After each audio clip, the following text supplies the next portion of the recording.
माम् अस्मदाचार्यपर्यन्तां वन्दे गुरुपरम्परां वाक्यकारं वररुचिं भाष्यकारं पतञ्जलिं पाणिनिं सूत्रकारं च प्रणतोऽस्मि मुनित्रयम्। सर्वेभ्यो नमो नमः। आइए मित्रों, आपका स्वागत है। आज हम तनादि गण के अंतर्गत उभयपदी धातुओं में से क्री धातु को पढ़ रहे हैं। इससे पिछली जो धातुएं थीं वो स्वरित होने के कारण उभयपदी थी, लेकिन यह धातु इंत होने के कारण उभयपदी है। यह बड़ी ही प्रसिद्ध धातु है। आइए इसके रूपों को समझते हैं, इसकी प्रक्रिया को जानते हैं कि ये सभी रूप कैसे बनते हैं। तो सबसे पहले तो आपको क्री धातु, जो कि करणे करणे अर्थ में आती है, कुछ भी करना है तो क्री करणे धातु से धातु का प्रयोग उसमें किया जाता है। यह धातु इतनी प्रसिद्ध है कि कोई कहता है कि क्री धातु ऐसी है कि करण अर्थ में, मतलब कुछ भी करना हो बस इसका प्रयोग कर दीजिए। जैसे आप भोजनम करोति, गमनम करोति, पठनम करोति, तो क्री धातु सभी धातुओं का पर्याय आप समझ लीजिएगा ऐसा जोड़ करके। तो ये बड़ी ऑलराउंडर धातु है। इसका बहुत ही उपकार है सुबोध संस्कृत छात्रों के ऊपर। ठीक है। हाँ जी, शारदा जी बताइए क्या कह रही हैं। सर वो इसमें डू पहले जुड़ जाता है सर, वो क्यों? हाँ हाँ, इसमें जो डू है वो इत संज्ञक है और आदरी टुडवा से वो इत संज्ञक होता है। तो इनसे कुछ प्रत्यय आगे विधान किए गए हैं कृदंत में, जिनसे उ जुड़ रहा है तो उकार इत संज्ञा होता है, तो ऐसी धातुएं उदित हो जाती हैं। इसके आगे डू जुड़ा है तो ये धातुएं द्वित हो जाएंगी, मतलब डू इनका इत हो जाएगा तो द्वित। तो द्वित होने के कारण इनसे, है ना, आगे प्रत्यय है डविता क्री वगैरह, वो उन प्रत्ययों का विधान किया जाएगा। तो जी यहाँ सर। पर जो ये अनुबंध जोड़े जा रहे हैं, इन सब का फायदा आपको कृदंत स्थल में दिखाई देगा। धातुओं से जो अनुबंध जोड़े जा रहे हैं उनका सबसे ज्यादा फायदा आपको कृदंत स्थल में ही दिखाई देगा। हाँ, यहाँ तो कुछ आपको फायदे दिखाई दिए थे, जैसे जिस धातु का दीर्घ उकारित संज्ञक होता था तो वहां पर स्वरती, सूती, सुयति, धून्युदितो वास्य आप वहां पर वैकल्पिक इट किया करते थे उस धातु में। और दूसरी बात, जो धातु जिस धातु का ह्रस्वीकारित संज्ञक होता था तो इदितो नुम धातु से आप उसे नुम किया करते थे। वो स्थगंत प्रकरण के अपने फायदे हैं। बाकी जैसे यकार जोड़ा धातु में, तो यकार होने से धातु ईत हुई। ईत होने का फायदा यह है कि इससे आप जो है स्वरित कर्तृभिप्राय क्रिया फले से आप इसमें उभयपद कर पा रहे हैं। तो एक एक अनुबंध का फायदा है। धातु फाइनली इसमें क्री बचती है। ठीक है, आगे बढ़े। तो क्री लट लाना तिप लाइएगा, धातु है पदी है, ध्यान रखें। और आपको सबको बात करके तनादि कृभ्या उ से उ प्रत्यय कर देना है। उ कर दिया तो क्री उ ती ये स्थिति हुई। इसके बाद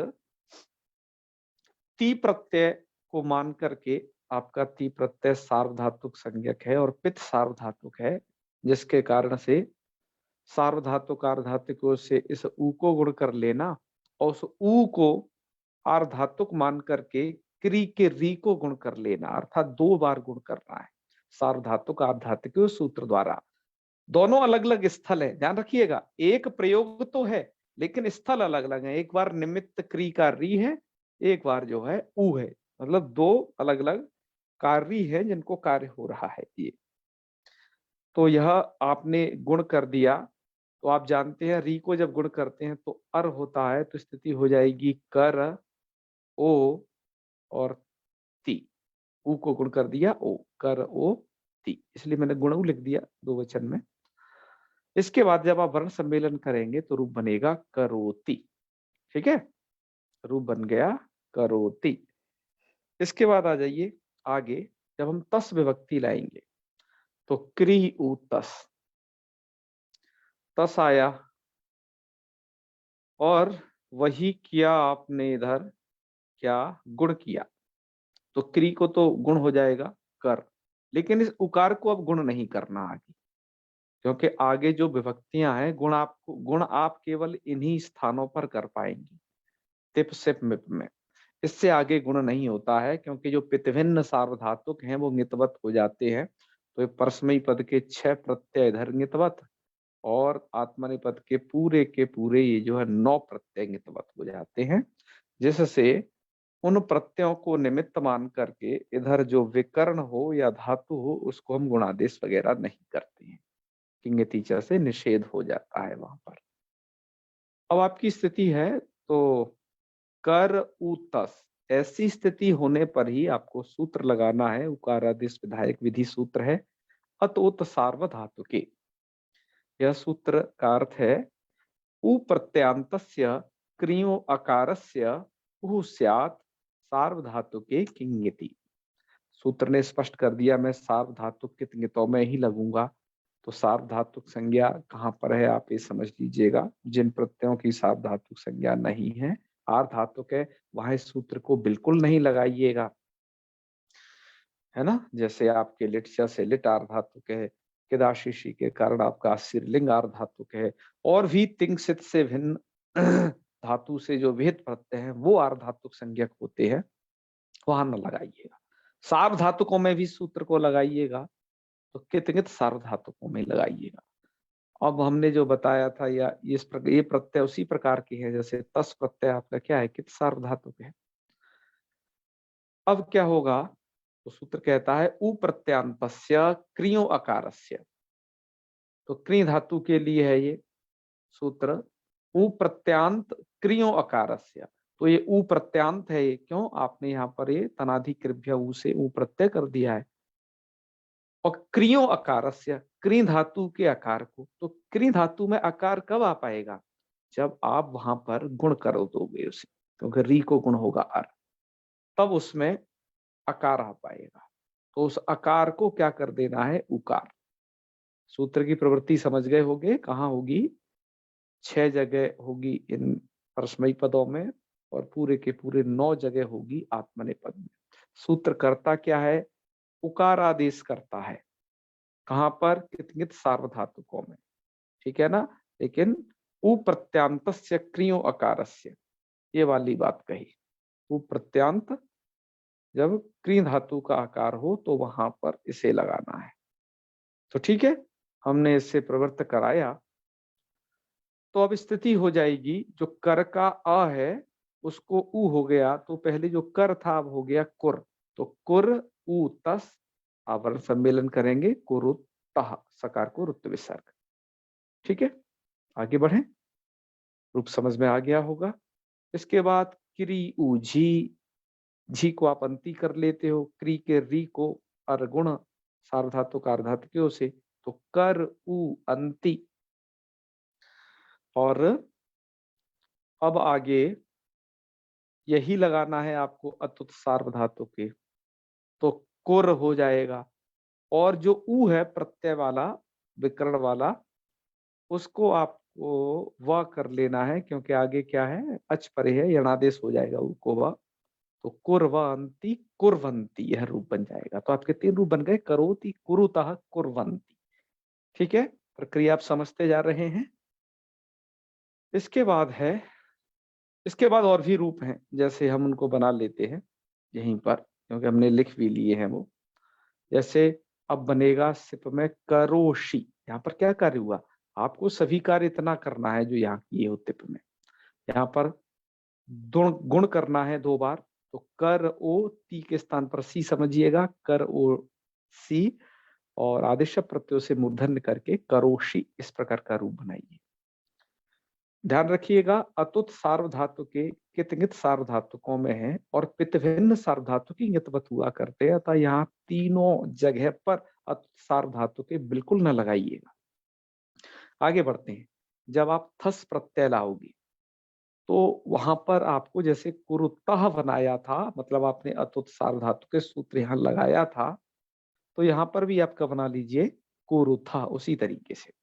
और जो विकर्ण वाला उकार है उसको मत करना बिल्कुल भी गुण, ठीक है।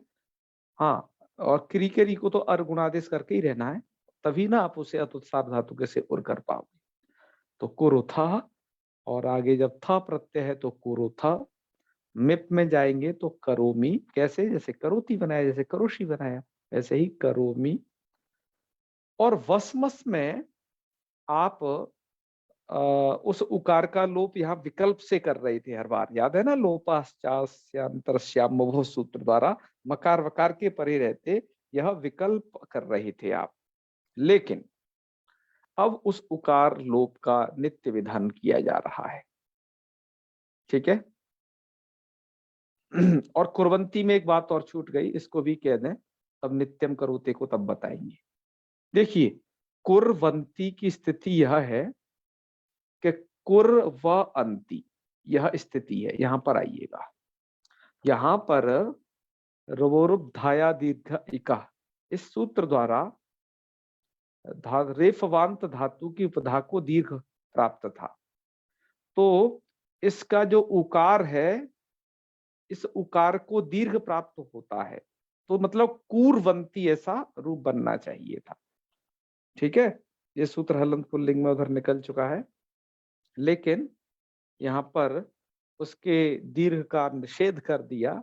निषेध के कारण यहाँ पर ह्रस्व वाला ही रूप बना है। सूत्र कहता है भस्य भः संज्ञक के कुर छुरो उपधाया, कुर और छुर की उपधा को। तो यहाँ पर जो उपधा है आपके कुर शब्द की उपधा है, कुर छुरो रूपधाया न दीर्घ, उसे दीर्घ नहीं करना है, तो हमने यहाँ पर दीर्घ नहीं किया, तो स्थिति हो जाएगी कुर्वन्ति, ये रूप बनेगा।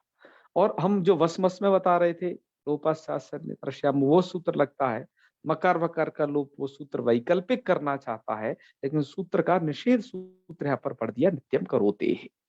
सूत्र का अर्थ होता है करोते है प्रत्ययोकारस्य नित्यम लोपो मुवो परयो।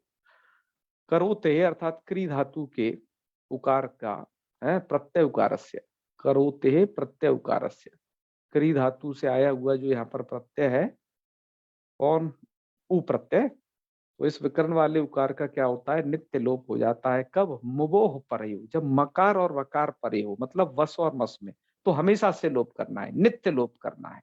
तो जब आपने स्थिति की कुर उ वस, और इस उकार का लोप कर दीजिएगा जो आप तरादी कृभ्यों से किए हैं, तो कुर वस और वर्ण सम्मेलन करिए सकार कुर्तु सर करके कुरवाह, ऐसे ही कुरमहा यहाँ पर भी ये बनाएंगे, ठीक है।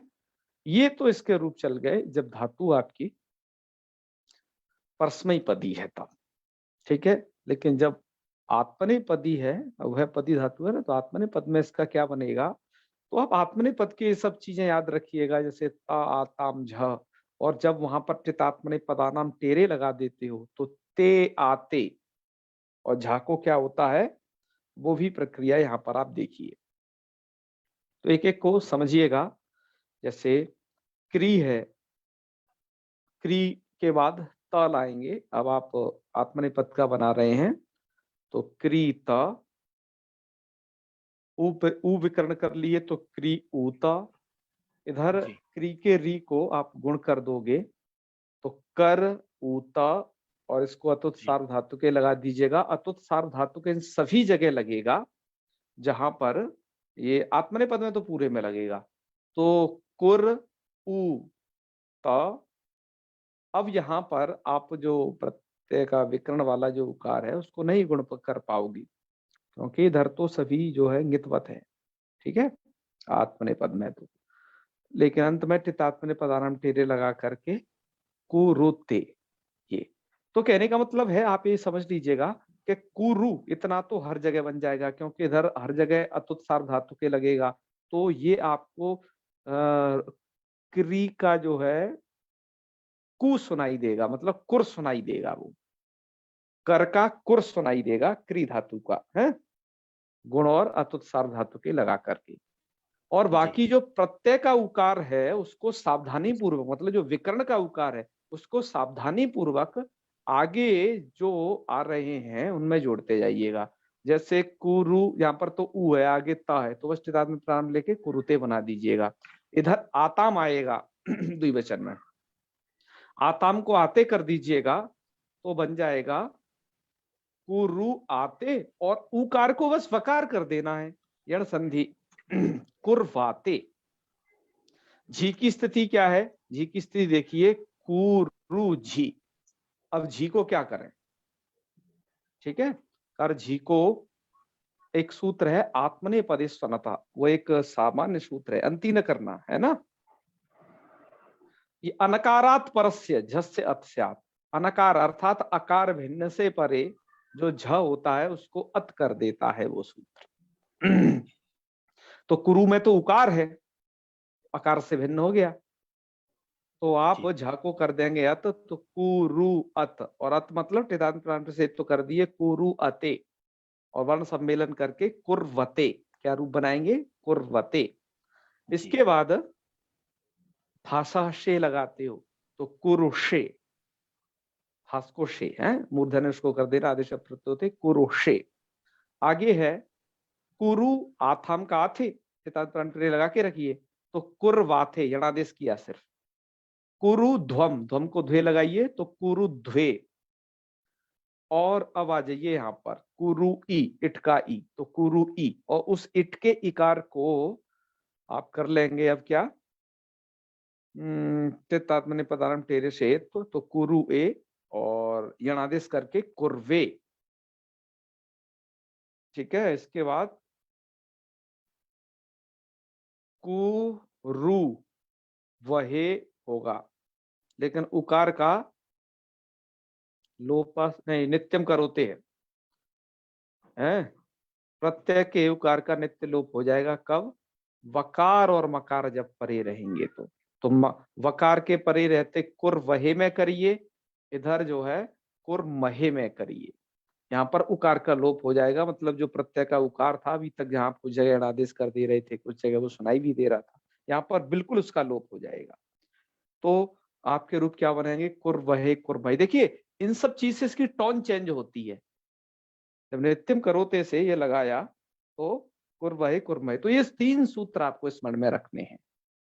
और सार्वधातुक धातु स्मरण में है, ये है कहाँ लगेगा, और बाकी प्रत्यय संबंधित क्या आदेश हो रहे हैं, क्या हो रहा है, इस तरीके से रूप बनेंगे। बड़ा ही प्रसिद्ध प्रयोग इनके हैं, है ना। कुर्वहे कुर्महे, जब पुष्पांजलि पढ़ते हैं श्याम जी, तो उसमें कुर्महे कितना कहाँ प्रयोग आता है, वो सब है, आपको जानकारी है ही है। और कुर्वे आता है ना जी। कुर्वे का कर्ता क्या रहेगा? अहम, अहम कुर्वे। ठीक है, वेद में भी सर इस धातु का बहुत प्रयोग है। बिल्कुल, वेद और लोक में बहुत, मैं तो कहता हूं बहुत प्रयोग होती है ये धातु।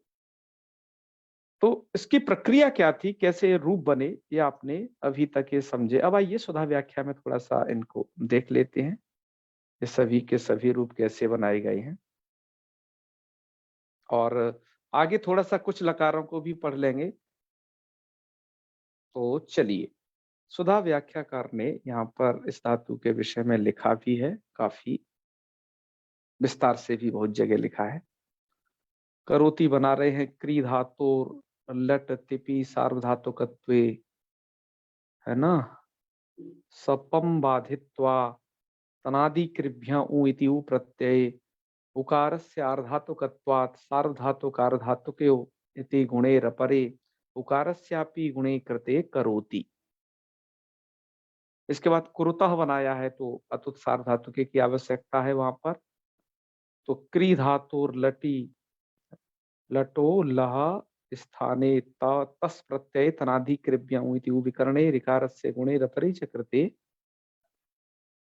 करुतस, मिला के लिख दिया है सब कुछ एक साथ, इति जाते अतुत सार्वधातुके इत्यनेन क्रियो अकारस्य उत्त्वे च कृते कुरुतः इति सिद्ध्यति।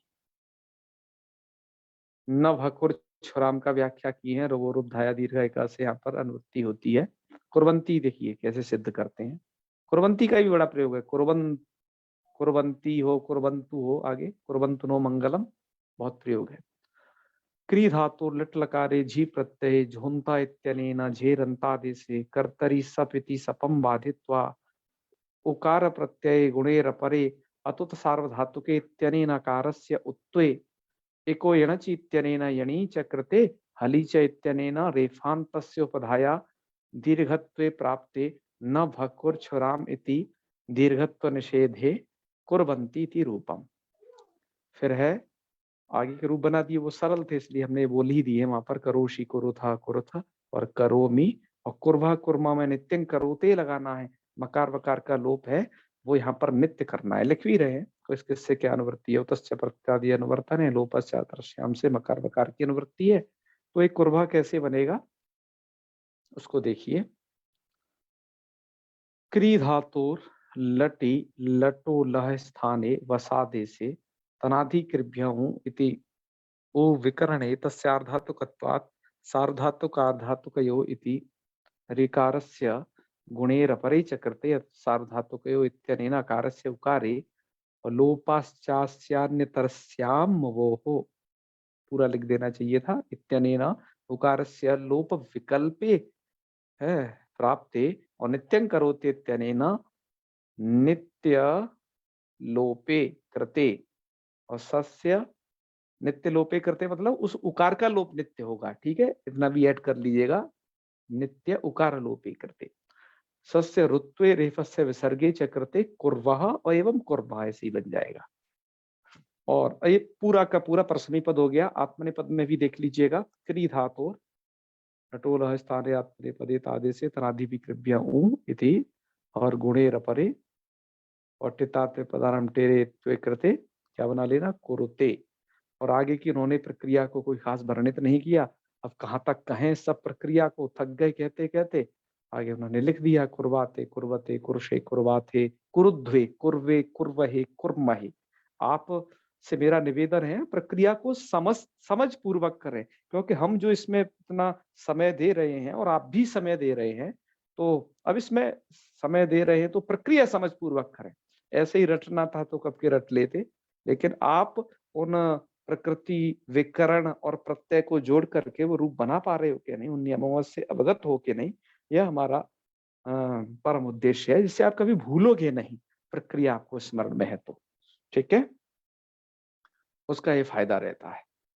इसके बाद यहाँ पर लिट लकार के रूप में आप देखिए, क्री धातु से लिट लकार लाएंगे तो क्री लिट होगा, उसके स्थान पर ते प्रणल कर लेना। ये चकार रूप आप बनाए हो, ध्यान रखिए, जैसे गोपायन चकार बनाया था ना एक बार, वहां चकार हो चुका है, तो ठीक उसी तरीके का वो रूप है, अत्यंत सरल है, तो हमने उसका उधर लेखन नहीं किया है, आप बस समझ लें इसे। तो उल्टी धातु अभ्यास से क्री की उत्तर कर लेना, तो क्री क्री अ, और फिर क्या करें, उरत लगा देना, तो उरदत्वे, और अपरे चक्रते तो करक्री अ, हलादी शेषा लगा दिया तो कक्रिया, कोश्चु लगा दिया तो चक्रिया, ठीक है। और चुड़िति से जो री है दूसरे अनभ्यास वाली क्री की उसको वृद्धि कर दिए तो चकार अ वर्ण सम्मेलन करने पर चकार, ऐसा रूप बन जाएगा। और चक्री आगे अतुस, अब यहाँ पर आप क्या करोगे, यणादिश करते जाओगे केवल री को, तो चक्रतु चक्रु चकर्थ, आपकी जो क्री धातु है इसके विषय में समझ लें, ठीक है।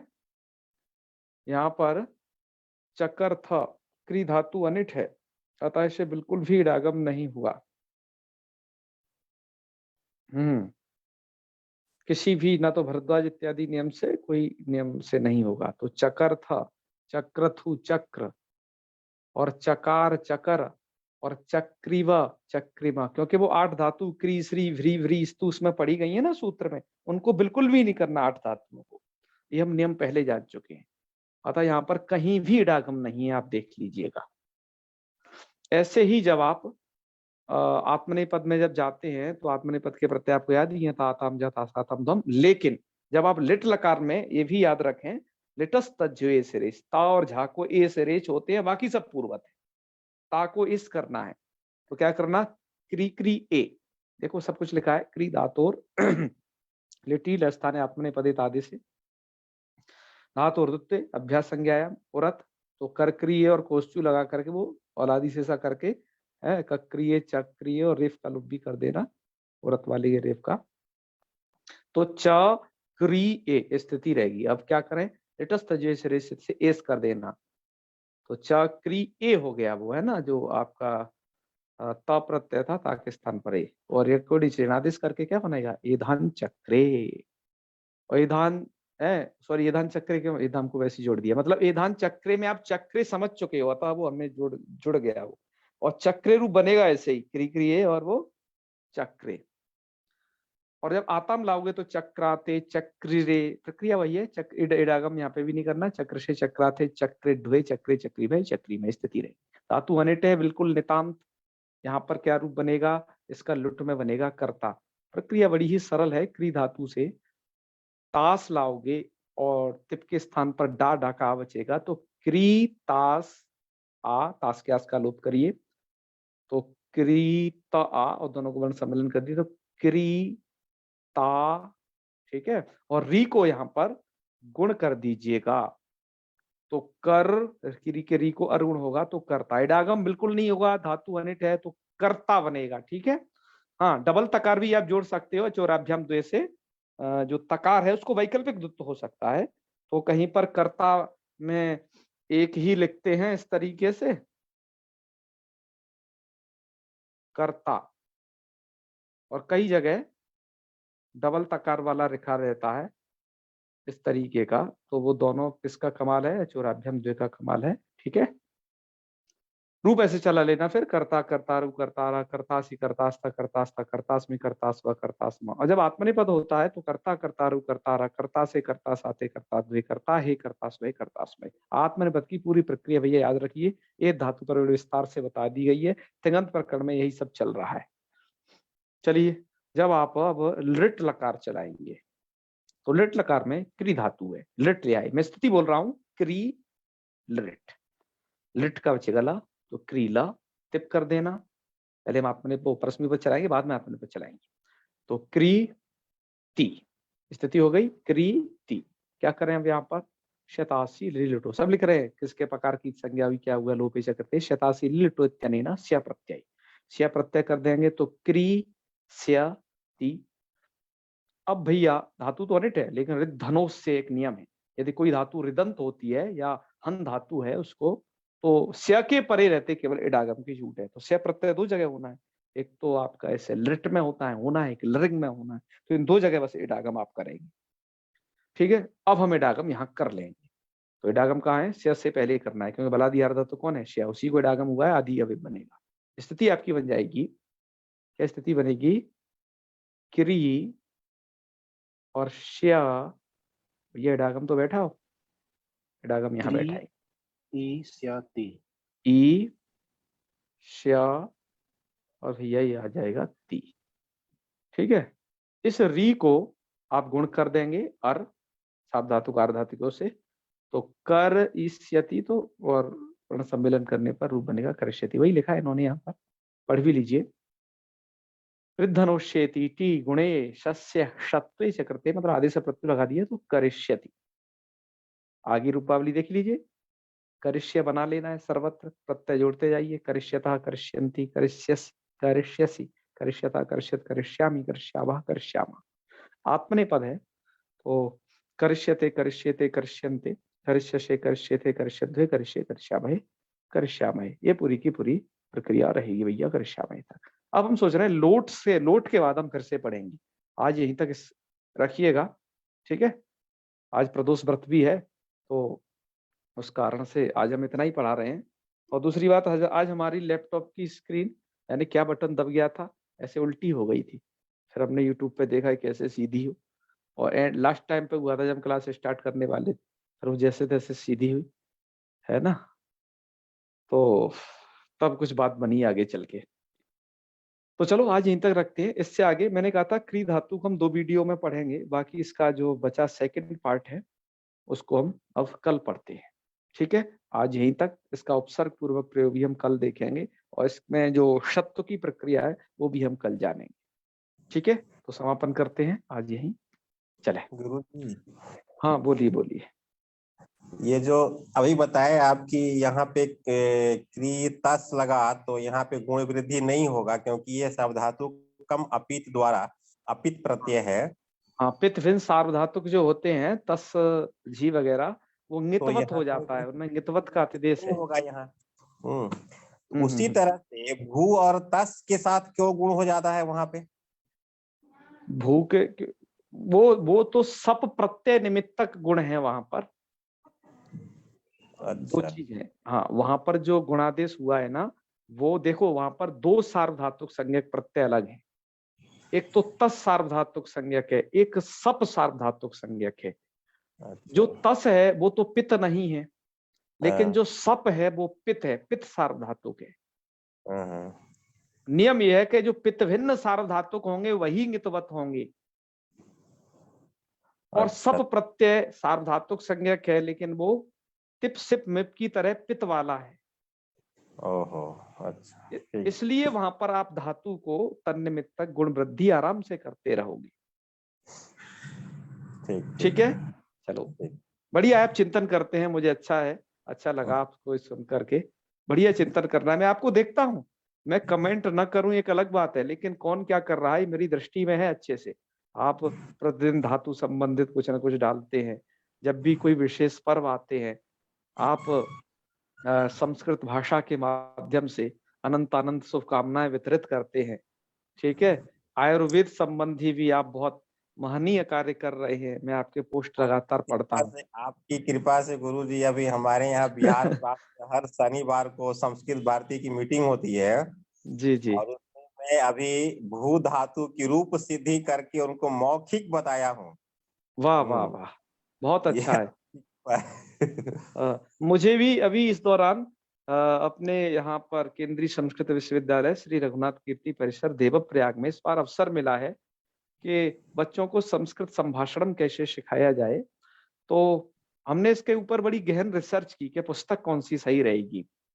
ठीक है, तो हम इस नतीजे पे पहुंचे, तो हम संस्कृत भारती की एक बहुत ही अच्छी पुस्तक भाषा प्रवेशः की 2 भागों में छपी है, उसके माध्यम से और कुछ अपने स्वानुभव के आधार पर उसे सिखा रहे हैं संभाषणम को, और उसके साथ साथ हम लेखनम भी सिखा रहे हैं। ठीक है, और जो थोड़ा बहुत बचता है वहां पर ज्यादा प्रक्रिया तो नहीं बताते, लेकिन काम भर की बहुत सारी बातें बता रहे हैं। तो आप लोग भी प्रयास करें ऐसी अच्छी पुस्तकों के माध्यम से भाषा में प्रवेश अवश्य कराएं संस्कृत में।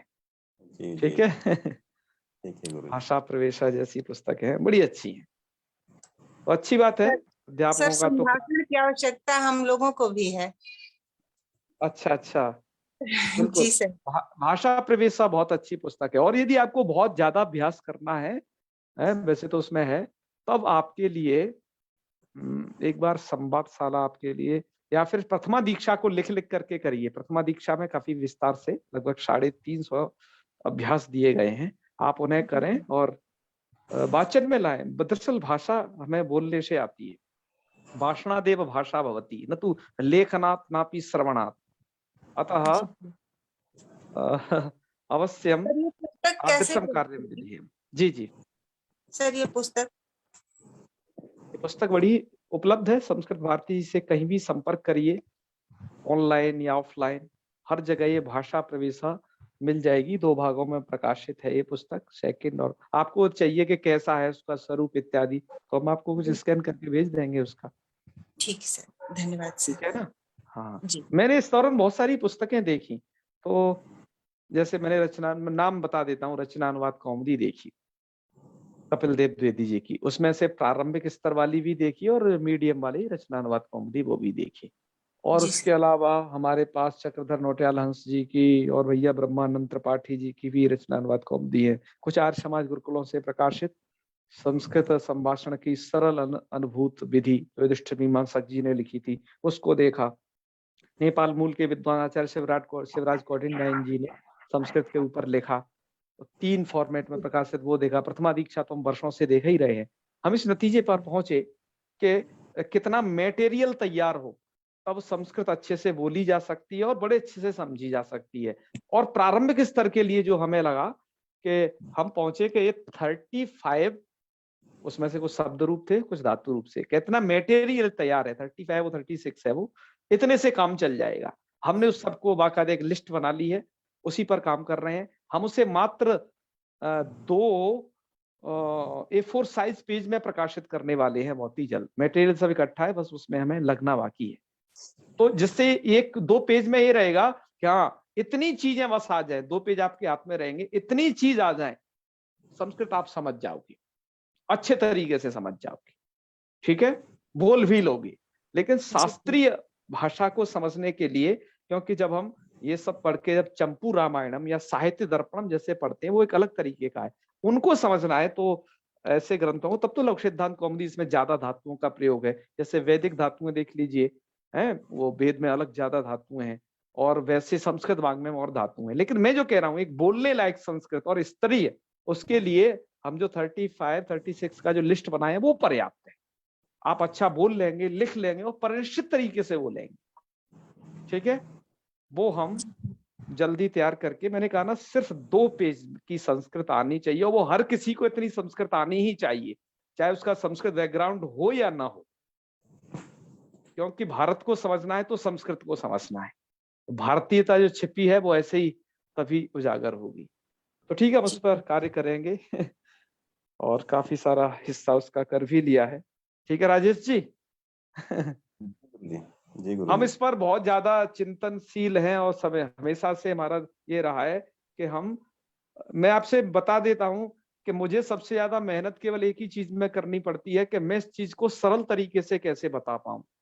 मैं इस चीज में बिल्कुल मेहनत नहीं करता हूं कि इसको कैसे मैं लर्निंग करूं, कैसे क्या करूं। मुझे सबसे ज्यादा जो श्रम लगता है, मैं इस नॉलेज को आगे ट्रांसफर सरल तरीके से कैसे कर पाऊं लोगों के सामने, या फिर वो क्या सरल तरीका है, इत्यादि इत्यादि। बस यही अन्वेषणीय रहता है ज्यादा से ज्यादा। इसलिए हम बहुत सारी पुस्तकें पढ़नी पड़ती हैं, कहाँ सरल है, कहाँ सरल है। शायद फिर दिमाग में कुछ आइडिया जाते हैं कि नहीं इस तरीके से कर लो, तो ये मिलता है। लघु सिद्धांत कौमुदी मुझे पहले समझ में नहीं आती थी, लेकिन आपके सरलीकरण के कारण से मेरी रुचि बढ़ गई इसमें। जी जी जी, यही है। हमारे और भी मित्र रहे, मैं पहले ऑफलाइन ही पढ़ाता था, तो लेकिन मैंने देखा कि जो बहुत पढ़ चुके थे, पर ये व्याकरण मतलब लास्ट तक आचार्य तक आ गए थे, लेकिन उन्हें शुरू से कोई लघु सिद्धांत कौमुदी कोई मतलब ही नहीं पता था क्या है।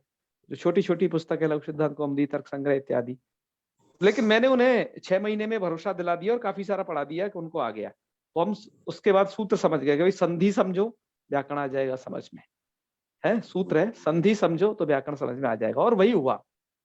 उसके बाद से आपने देखा कि हमारे नए बैच में भी और ऑनलाइन में सबसे ज्यादा लोग मानते हैं अभी तक ना, तो विद्यालय में अरे ऑनलाइन पढ़ना क्या पढ़ाई है। वो ऑनलाइन पढ़ाई उन लोगों के लिए, दरअसल यदि आप लोग सतर्क हैं और हम सतर्क हैं तो ऑनलाइन सक्सेस है। ऑनलाइन कब सक्सेस नहीं है, हम दोनों में से कोई भी पक्ष निर्बल होगा तब सक्सेस नहीं है। हर चीज के अपने, जैसे कहते हैं ना, ऑफलाइन के भी अपने भैया बेनिफिट है और कुछ उसके जो है वैसी भी चीज है। ऐसे भी ऑफलाइन ऑनलाइन का दोनों का हम तो ये समझते हैं कि भैया 2 चीजें होती हैं, या तो किसी से हानि और लाभ। तो कैसे हम अधिगम कर पा रहे हैं हम पर निर्भर करता है। ठीक है, तो आप जैसे यदि सामने अध्येता रहते हैं तो ऑनलाइन तभी सक्सेस है। ये समझ लीजिएगा। हम तो ऑनलाइन ही सीखे गुरुजी सिद्धांत, लघु सिद्धांत कौमुदी। हाँ हाँ चलो होगा सब अच्छे से, विश्वास है। ठीक है, ठीक है। और चलो बहुत सारी बातें हैं, करते रहेंगे आप लोगों से क्रमशः। अभी तो एक ग्रंथ चलना है जी सर। और सर, तो समाप्ति की तरफ हम लोग आपसे पढ़ पा रहे हैं। है। हाँ, इसके अपने अलग फायदे हैं, वही तो मैं बता रहा हूँ ना। कुछ लोग ऑनलाइन की निंदा करते हैं, मैं बिल्कुल सहसा निंदा नहीं करता, क्योंकि मैं दोनों पक्ष देखता हूँ, उसके साधु असाधु दोनों प्रकार के पक्ष, चाहे वो ऑफलाइन हो या ऑनलाइन हो। तो मुझे लगा कि कैसे लोगों के लिए अच्छा है, किस प्रकार के लोगों के लिए अच्छा प्लेटफॉर्म है। जैसे जो पढ़ना चाहते हैं लेकिन किसी बिजनेस में आ गए, या फिर कुछ ऐसी जगह जॉब लग गई है, जल्दी हो जाता है ना काफी सारी चीजें, तो एकदम प्लेटफॉर्म उपलब्ध है। छात्र हैं जिनके मन में है नहीं पढ़ना है, लेकिन विद्यालय में स्थिति ऐसी है कि वहां शिक्षक ही नहीं है। क्योंकि मैं इसके ऊपर भी एक शोध प्रबंध लिख रहा हूँ कि क्यों संस्कृत की दयनीय स्थिति हो गई है, कि सरकार क्या करती है, हाँ 1 से 5 तक संस्कृत लागू, वाह तालियां बज गई। लेकिन क्या वहां पढ़ाने वाले हैं? आपने लागू तो कर दी, संस्कृत पढ़ाएगा कौन? क्या वो हिंदी का अध्यापक जो वहां पर पहले से है कैसे पढ़ाएगा? भाई संस्कृत वाला हिंदी पढ़ा सकता है, ये बात सत्य है, ठीक है, श्रम करके उसे पढ़ा सकता है। लेकिन ये तो उल्टी बात हो गई, उसको उच्चारण स्थान में ही तमाम दिक्कत होगी, शब्दों का कुछ उच्चारण कर देगा, वही गड़बड़ा जाएगा। हम ये चाहते हैं कि विषय का विशेषज्ञ अध्यापक विषय को पढ़ाए। हम ये भी नहीं चाहते कि संस्कृत वाला हिंदी पढ़ा ले, सर्वे सर्वा सब बन जाए। जो जिस विषय का विशेषज्ञ है वो उसे पढ़ाए, गणित वाला गणित पढ़ाए, वो अच्छा पढ़ाएगा, ठीक है। कुछ लोग ऑलराउंडर होते हैं, माना कि अच्छी प्रतिभा है, लेकिन अब 6 से 8 तक जहां तक मतलब आप लागू कर रहे हैं, वहां एक संस्कृत का एक अध्यापक भी देना चाहिए। इधर स्थिति क्या है कि प्राइमरी में कहीं पर भी संस्कृत का अध्यापक न के बराबर है, न के बराबर कहीं कहीं है। आप उन पाठशालाओं को गिन सकते हैं। और संस्कृत विद्यालयों की, महाविद्यालय की तो स्थिति ये है कि हमारे जो छात्र हैं महाविद्यालयों में पढ़ते इसलिए है कि चलो, मतलब पहले सोच के पढ़ते थे चलो किसी महाविद्यालय में अध्यापक बनेंगे, लेकिन 50 साल से संस्कृत के महाविद्यालयों में किसी भी प्रकार की भर्तियां नहीं हुई है। मैं इस बात को हर बार लिखता हूँ फेसबुक वगैरह सब जगह से भी, कि आप किसी भाषा को राज्य भाषा बनाने से या शपथ की भाषा बनाने से काम नहीं होगा।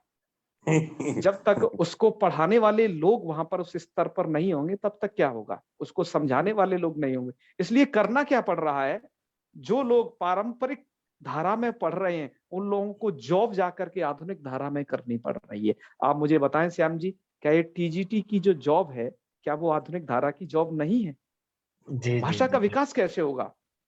आपने साहित्य दर्पण पढ़ा, आपने काव्य प्रकाश पढ़ा, आप कोई प्रयोग नहीं परंपरागत है धारा वहाँ में उसका। क्या क्या पढ़े, लेकिन आप वहां पढ़ा क्या चीज रहे हैं, ये सबसे महत्वपूर्ण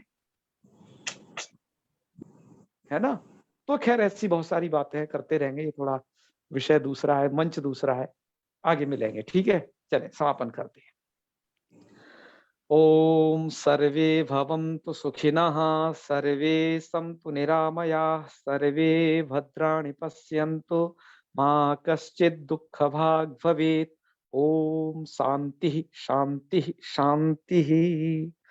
सर्वेभ्यो नमो नमः। शुभ रात्रि। प्रणाम। जी जी, प्रणमाम।